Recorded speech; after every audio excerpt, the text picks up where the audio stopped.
पिछले 34 दिनों में अकेले उत्तर प्रदेश में महिलाओं ने 12 लोगों की जान ले ली है। गृहस्थी बसाने की कोशिश में जुटे यूपी में 6 पतियों की एक महीने में हत्या हो गई, जबकि 5 ने फांसी लगाकर आत्महत्या कर ली। ऐसे न जाने कितने केसेस हैं, ये तो सामने आ जाता है वो है। कभी कभी मोहब्बत का चेहरा इतना मासूम होता है कि उसके पीछे छिपी हैवानियत दिखाई नहीं देती, और जब सच सामने आता है तो लगता है ये किसी फिल्म का सीन था। लेकिन अफसोस, ये हकीकत है। मेरठ का मुस्कान पार्ट 2, जिसने हर किसी को चौंका दिया है। यहाँ पर ट्विस्ट बस इतना है, पत्नी ने पति को मौत के घाट उतारने के बाद 100 के 15 टुकड़े नहीं किए, नीले ड्रम का इस्तेमाल नहीं किया, लेकिन यहाँ पर जिंदा सांप का इस्तेमाल किया गया, ताकि किसी को शक ना हो और लोग सोचे कि भाई सांप ने काट लिया, इसी के चलते इसकी मौत हो गई। लेकिन पूरा मामला क्या है मैं आपको बताता हूँ। तो चलिए नीले ड्रम से बचते बचाते हुए शुरू करते हैं आज का वीडियो।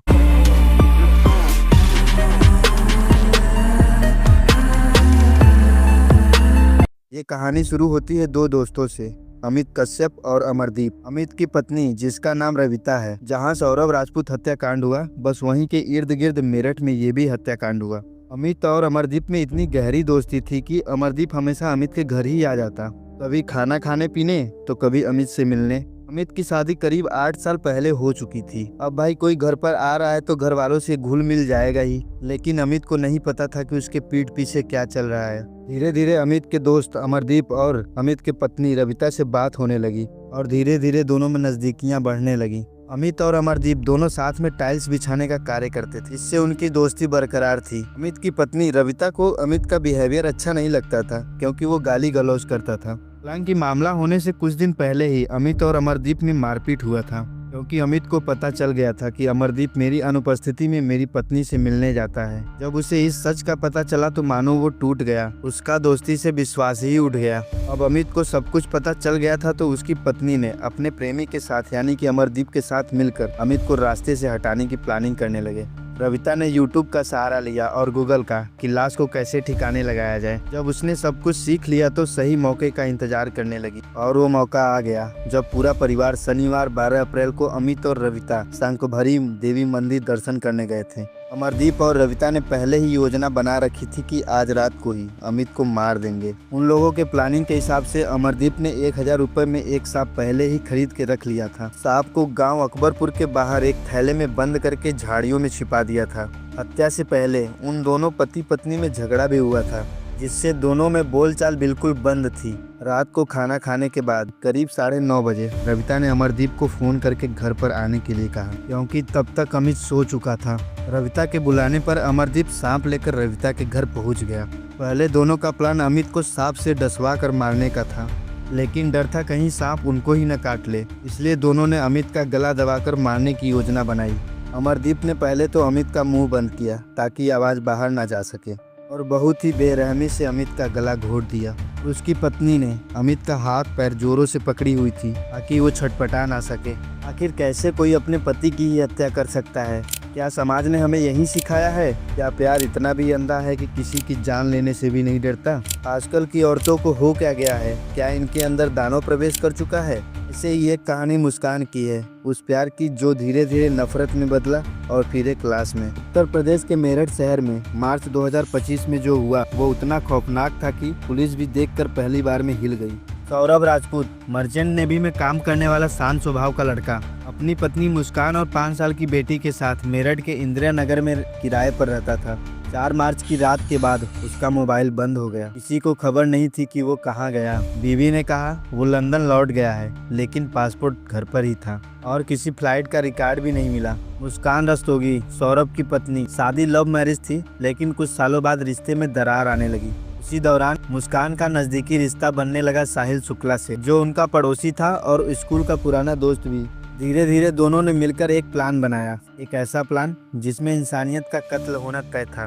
4 मार्च की रात सौरभ को पहले नशा देकर बेहोश किया गया, फिर मुस्कान का आशिक साहिल ने सौरभ को चाकुओं से वार करके उसे उसी समय मार दिया। उसके बाद साहिल और मुस्कान ने मिलकर सौरभ के शरीर के 15 टुकड़े किए। हर टुकड़े को प्लास्टिक में पैक किया, और जैसे ईंट की सीमेंट के साथ चुनाई होती है, उसी तरह सौरभ के शरीर को एक नीले ड्रम में सीमेंट से चुन दिया गया। फिर सीमेंट और केमिकल से उसे बंद कर दिया गया ताकि सड़न से बदबू न फैले।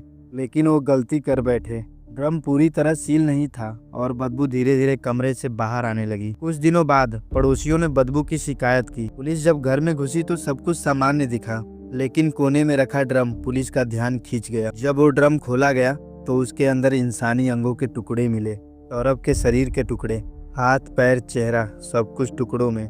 जब मुस्कान और साहिल को अलग अलग कस्टडी में लेके पूछा गया तो मुस्कान ने बताया कि मैं सौरभ से पीछा छुड़ाना चाहती थी क्योंकि मैं अब साहिल के साथ रहना चाहती थी।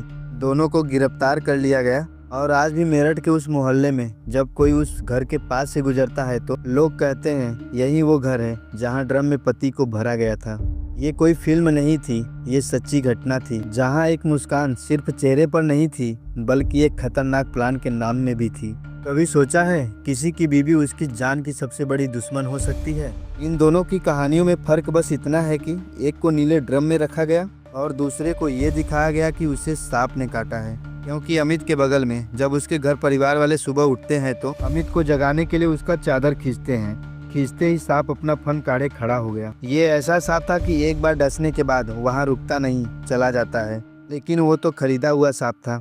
गांव वालों को पहले ही शक था कि अमित को सांप ने नहीं काटा होगा बल्कि उसे एक सोची समझी रणनीति से मारा गया होगा। गांव वालों ने सपेरों को बुलाया और सांप को पकड़कर वन विभाग को दे दिया गया और अमित की बॉडी को पोस्टमार्टम के लिए भेज दिया गया। जब रिपोर्ट आई तो पता चला कि सांप ने नहीं काटा बल्कि उसका गला घोंटकर मारा गया। आगे की कार्रवाई पुलिस कर रही है। बाकी बीते कुछ दिनों में यानी कि पिछले 34 दिनों में अकेले उत्तर प्रदेश में महिलाओं ने 12 लोगों की जान ले ली है। गृहस्थी बसाने की कोशिश में जुटे यूपी में 6 पतियों की 1 महीने में हत्या हो गई, जबकि 5 ने फांसी लगाकर आत्महत्या कर ली। ऐसे न जाने कितने केसेस हैं, ये तो सामने आ जाता है वो है। लेकिन सोचो, न जाने ऐसे कितने मामले हैं जो सामने नहीं आते। क्या पता आपके आसपास या आपके घर में ही ऐसा हो और आपको पता ही न हो। जरा गंभीरता से सोचने वाली बात है। आखिर इंसान अपने ही जीवन साथी का जान कैसे ले सकता है? क्या प्यार में अब सब कुछ जायज है, इवन हत्या?